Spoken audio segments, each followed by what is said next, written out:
Glória a Deus, estou muito feliz, irmão, de estar com os irmãos aqui. É uma satisfação enorme de estar aqui. Já tive outras vezes, já congreguei com o pastor Rubens. Ele é um exemplo de pastor para mim, ele sabe disso. Ele é um exemplo de homem de Deus. Ele é um dos poucos homens de Deus, infelizmente, né? Quando a gente vai falar de caráter, a gente usa como referência. Mas louvo a Deus pela vida dele, pela essa igreja, por esse povo que está conosco aqui. O Senhor me deu uma palavra, eu quero compartilhar com os irmãos. O livro de Marcos, Evangelho de Marcos, capítulo 5.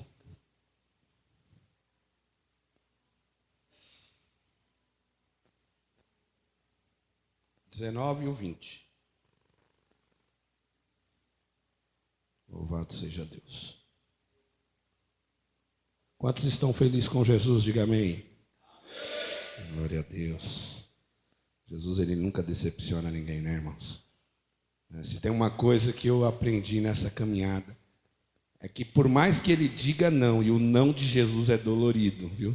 Dói, mas não é para você ficar decepcionado com ele. Porque o não de Jesus, ele muitas vezes vem nos livrar de situações muito embaraçosas. Amém? Você tomar um não do homem já é chato, mas o não de Jesus, você imagine, né? É o mestre. Todos encontraram? A palavra diz assim: Jesus não o permitiu, mas disse: vá para a sua casa, para a sua família, e anuncie-lhes quanto o Senhor fez por você e como teve misericórdia de você. Então aquele homem se foi e começou a anunciar em Decápolis o quanto Jesus tinha feito por ele, e todos ficavam admirados. Amém? O texto que nós acabamos de ler retrata sobre a cura de um endemoniado. Outras Bíblias, o endemoniado de Gadara, outros o endemoniado de Gerazeno. Vai mudar só a tradução de uma para outra, mas o texto é o mesmo, não vai mudar muita coisa. Porém, esse texto, ele vem contar uma história de um jovem que morava em Gadara. Gadara era um município de Decápolis. Decápolis era conhecido como uma cidade que tinha 10 municípios, entre eles Damasco, não recordo dos outros, mas Gadara estava entre eles. E o interessante, que me chama a atenção, é que Gadara, irmãos, era uma cidade onde vivia um endemoniado. E ele vivia dentro da cidade. E todo aquele que conhece a palavra de Deus, todo aquele que busca ler a palavra de Deus, ele vai entender que para um judeu, um cemitério dentro de uma cidade é algo incomum. Tendo em vista quando a viúva vai levar o seu filho para enterrar, ela vai saindo da cidade e encontra Jesus. Quando você lê a passagem de Lázaro, quando ele morre, ele foi enterrado fora de Betânia. Então Jesus ia chegando, ele estava fora. Então, para um judeu, aquilo era impuro. Uma cidade que tinha um cemitério era algo fora do comum.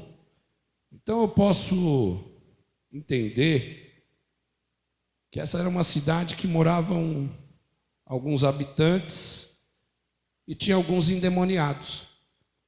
Essa passagem é contada por Marcos, Mateus e Lucas. E somente Mateus, se não me falha a memória, vai dizer que tem 2. Lucas fala de 1 e Marcos fala de 1. Então eu posso entender que tem 2 ou 3. E a Bíblia, ela não resume, ela é um resumo de cada personagem importante a ser observado. Só que ela também não fala o nome desse endemoniado. É uma outra coisa que me chama a atenção. Ela não coloca o nome, só fala que era um endemoniado. E eu meditando nesse texto, eu comecei a ver como o inimigo da minha alma e da sua alma, ele trabalha. A primeira coisa que ele quer tirar de nós é a identidade. Deus, quando criou o homem, ele deu o papel para Adão nomear os animais. Então, quando uma mulher ela fica grávida, a primeira coisa que eles começam a sonhar é o nome. Se for menina, é o nome da minha avó. Se for menino, é o nome do meu avô. Não, se for menino, não, é o nome daquele jogador que fez o gol no Mundial. Aí a mulher, não, mas se for menino, eu quero o nome. E começa aquela disputa, e você vê que o inimigo, ele rouba a identidade. Porque nós estamos tratando de um texto que está falando de um endemoniado sem identidade.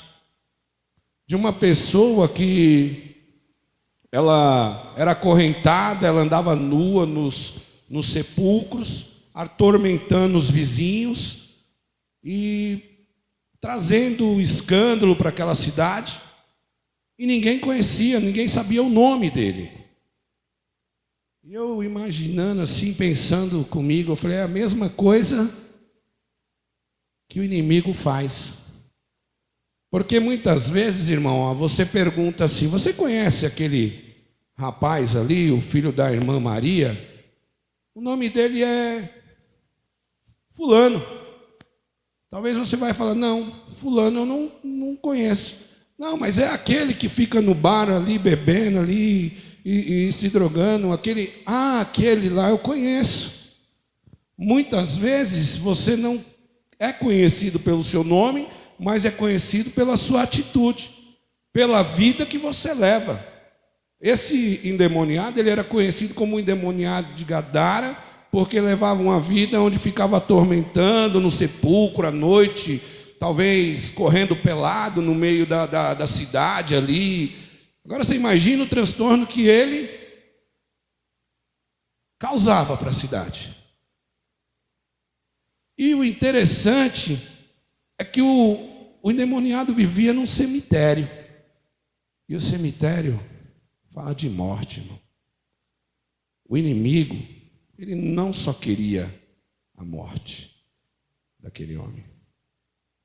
Ele queria principalmente que ele não conhecesse a vida, que ele não conhecesse a salvação, que ele não tivesse acesso à salvação. Porque o inimigo, ele também sabia da cultura do povo judeu. Ele sabia que Jesus não iria, por ser um judeu, ele não iria entrar num cemitério. Mas com Jesus as coisas não funcionam pela lógica. A conta de Jesus, irmão, é totalmente ao contrário. Você perde para ganhar, você desce para subir. Com Jesus é totalmente ao contrário. É diferente com a conta do mundo. O inimigo estava ali, já estava decretado. Esse aí já é meu. Está dentro do cemitério, sem identidade. Todo mundo, quando via esse homem, não tinha nem coragem de encostar nele. O máximo que faziam era tentar amarrá-lo, prender, para que ele se acalmasse. Talvez ali eles amarravam ele por um determinado tempo, e ele tentava, se cansava, descansava, dava um pouco de sossego, mas logo após, quando ele acordava endemoniado, quebrava as correntes, começava a fazer as mesmas coisas. Essas duas coisas me chamou a atenção.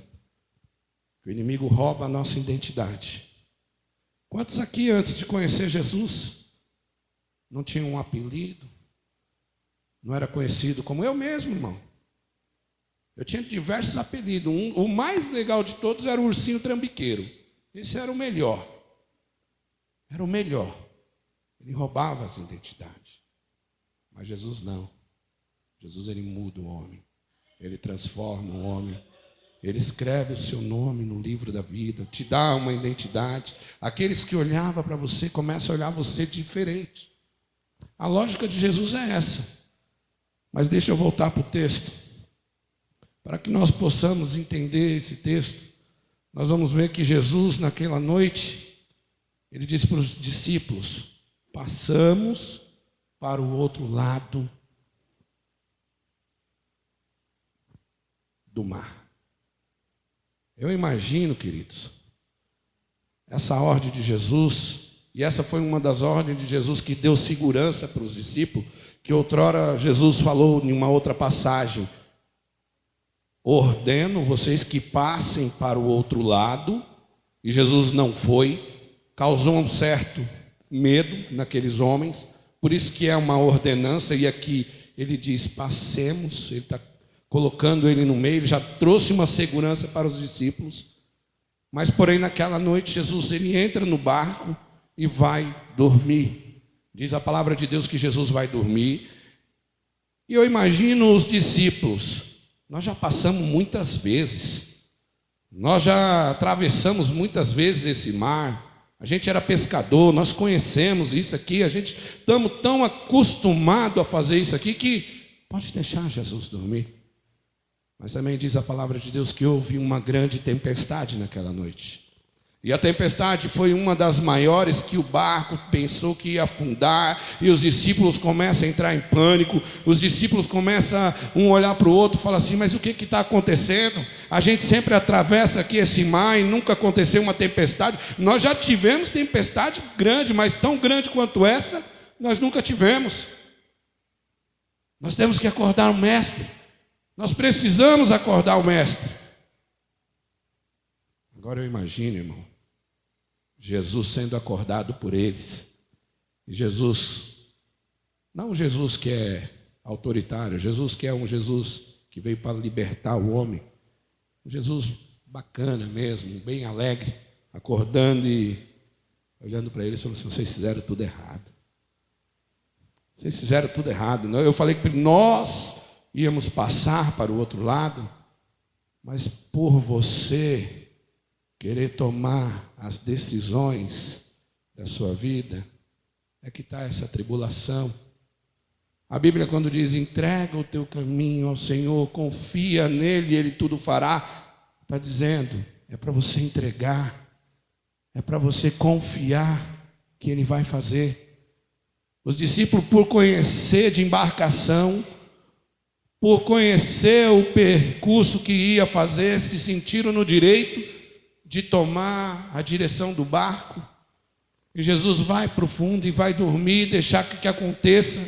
Muitas vezes, querido, na minha vida e na sua vida, acontecem momentos de tribulação, de tempestade, que parece que nós vamos sucumbir, porque nós já estamos acostumados, nós já falamos assim: eu já tenho a prática, eu vou tomar essas decisões na minha vida. Mas Jesus está dizendo para você nesta noite: entrega o teu caminho, confia que eu vou mudar a situação da tua vida, eu vou te levar para o outro lado com segurança, porque eu estou no barco. É a palavra do Senhor, irmão, é a palavra de Deus. Ele deu segurança para os discípulos e falou: eu estou com vocês. Eu estou com vocês. Vai vir tempestade, vai vir momento difícil, vai vir luta, vai. Mas muitas dessas lutas, eu e você que puxamos para as nossas vidas. Tomamos decisões erradas quase que diariamente. O louvor que foi louvado aqui, aquele louvor, acho que tem que ser uma oração todo dia para nossas vidas. Porque nós não estamos livres do pecado. Todo dia ele vem, ele bate, todo dia tem uma decisão, uma renúncia. E muitas vezes, irmão, a carne ela fala muito mais do que o Espírito. Quantos estão preparados para subir aqui? Todo dia, irmão, nós temos que nos preparar.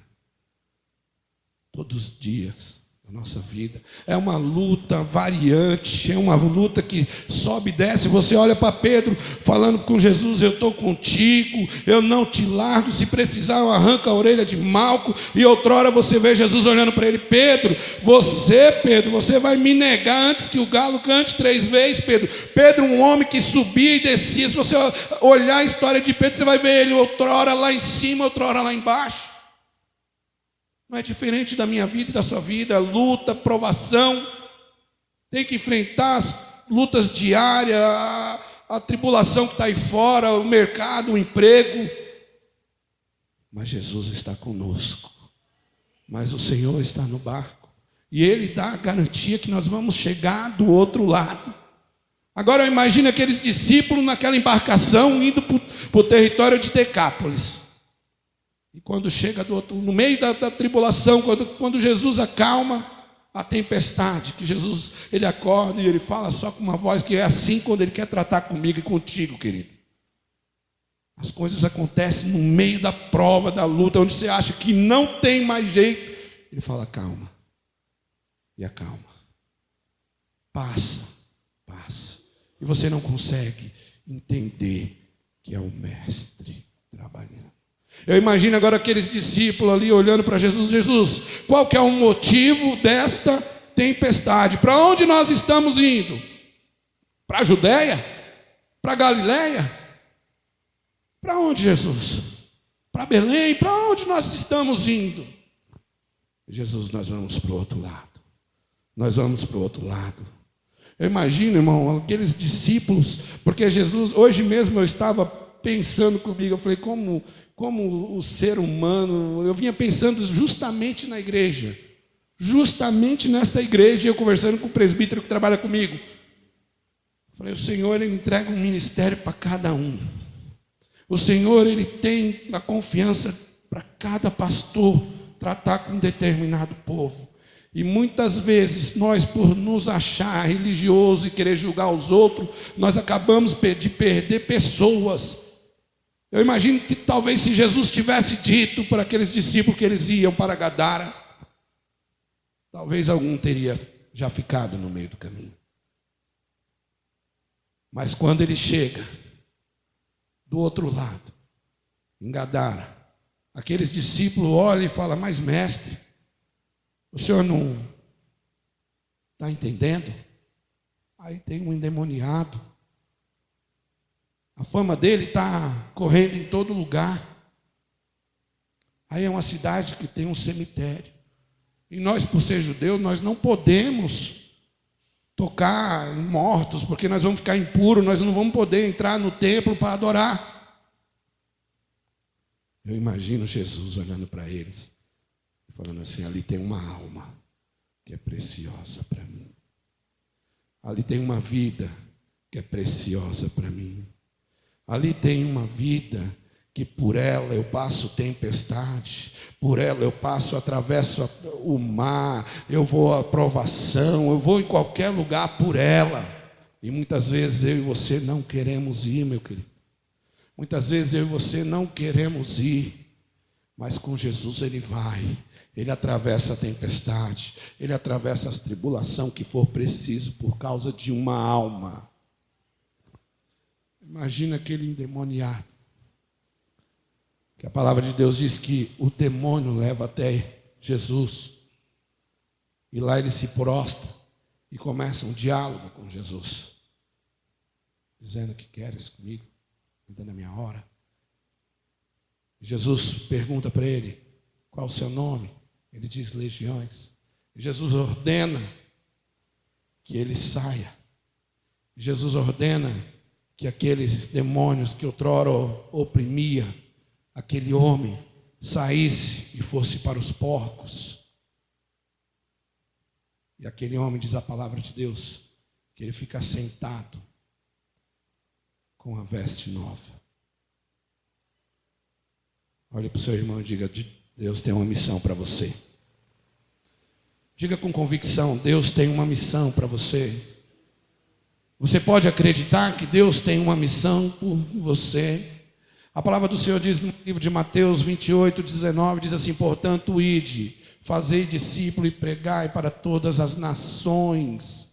Você não foi chamado somente para sentar num banco como esse, para vir numa noite fria como essa, para ficar cultuando, não. Deus te chamou para fazer a diferença. Deus te chamou para mudar a história de pessoas, para você ser um influenciador aí fora.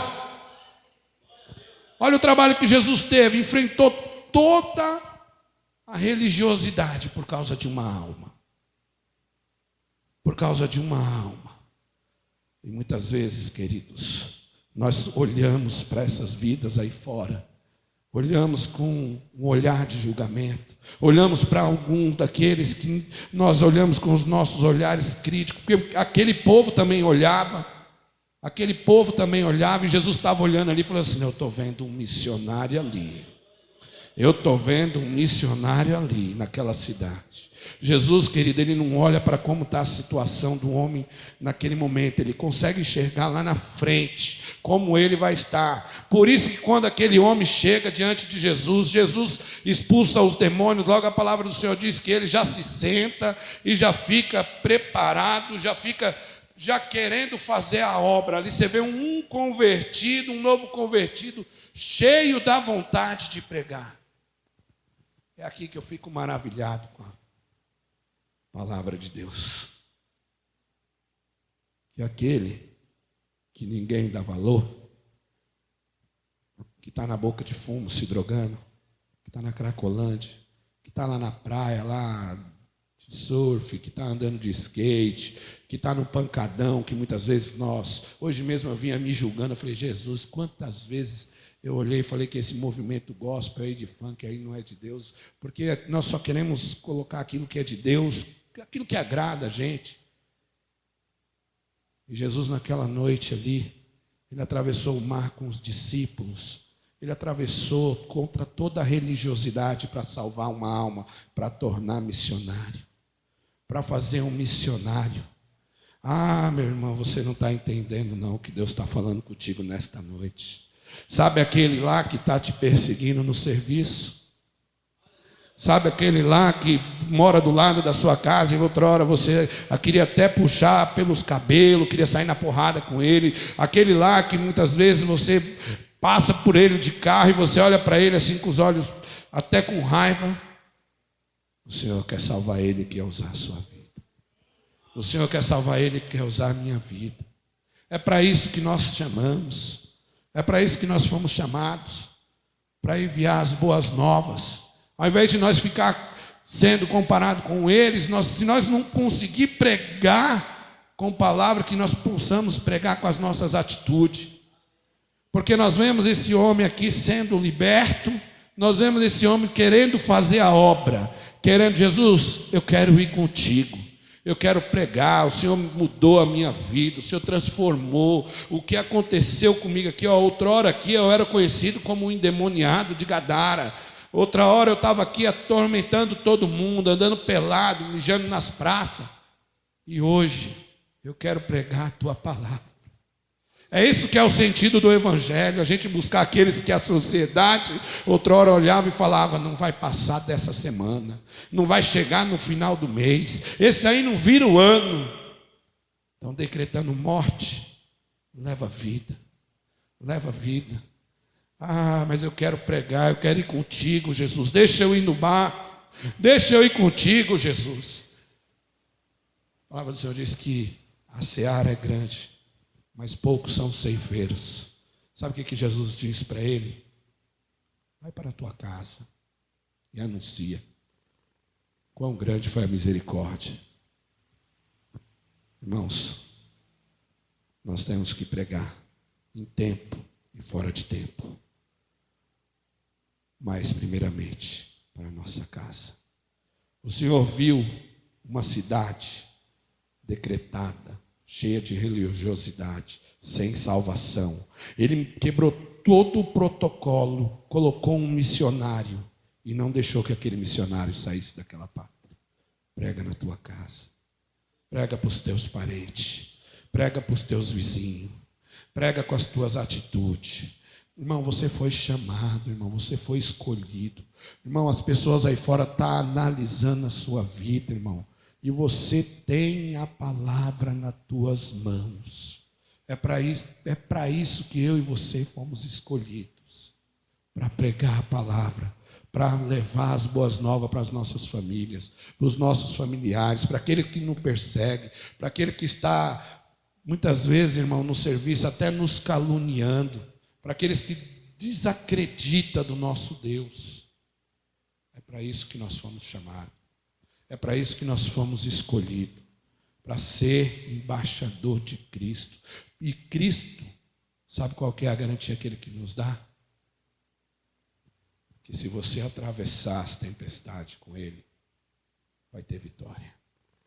Aquele que ninguém acredita, irmão. Se você continuar acreditando, vai ter vitória. Porque ninguém acreditava naquele endemoniado. Jesus acreditou e teve vitória.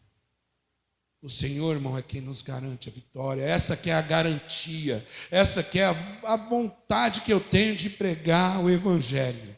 Essa que é a vontade que eu tenho de anunciar. Não é só no altar, não. É na minha vida, é com meus amigos, é com as minhas atitudes, é com o caráter de homem de Deus. Que as pessoas possam olhar para a minha vida, olhar para a sua vida e falar assim: verdadeiro, teve mudança. Outra hora saía e atormentando. Outra hora não tinha identidade, outra hora era conhecido como caloteiro, outra hora era conhecido como drogado, outra hora era conhecido como picareta, como trapaceiro. Mas o Senhor muda a história. Mas o Senhor muda os nomes, nos dá uns nomes, dá nome. E o principal que o Senhor faz conosco é a garantia de vida eterna. Muitos não têm buscado. Eu fico um pouco entristecido com isso. Que a igreja, ela tem perdido a essência. Ela tem pregado muita prosperidade. Ela tem pregado muito benefício próprio. Ela tem pregado muito que você vai conquistar, que você vai comprar, que vai cair do céu, querido. O Senhor te chamou. O Senhor mudou a sua vida. O Senhor te prometeu vida eterna. O Senhor te prometeu vida com abundância. O Senhor te prometeu o melhor da terra. E o melhor da terra não é o bens material. O melhor da terra é a vida eterna. Nem o ouro, nem a prata, nada se compara com o que o Senhor fez comigo, o que o Senhor fez contigo, com o plano que o Senhor tem na sua vida. E o Senhor conta contigo, o Senhor conta comigo para buscar essas vidas aí fora. Os endemoniados, aqueles que ninguém dá nada, aqueles que estão esquecidos, na Cracolândia, perdidos nos becos, nos valados. Muitas vezes a sociedade passa e não olha. Muitas vezes eles estão pedindo somente uma palavra. Sabe o que Jesus fez quando ele escolheu os 70 discípulos? Falou assim: quando vocês for para uma outra cidade, vocês não levem nem alforje, não leve carteira. Eu vou trazer para os dias atuais. Não ande com nada material e físico, porque o que as pessoas precisam é da palavra de Deus. O que as pessoas precisam é uma palavra de transformação. As pessoas não precisam de Bolsa Família, as pessoas não precisam de cesta básica, as pessoas não precisam, irmão, de bolsa amuleto, de nada disso. As pessoas precisam de palavra de vida. Levanta e anda, levanta e anda. Jesus muda, Jesus transforma, Jesus te dá força, Jesus te dá sabedoria para você conquistar. É isso que as pessoas precisam. E quando o mundo, quando os crentes entender porque Deus amou o mundo de tal maneira que deu o seu Filho unigênito para aquele que todo nele crê não pereça, mas tenha vida eterna.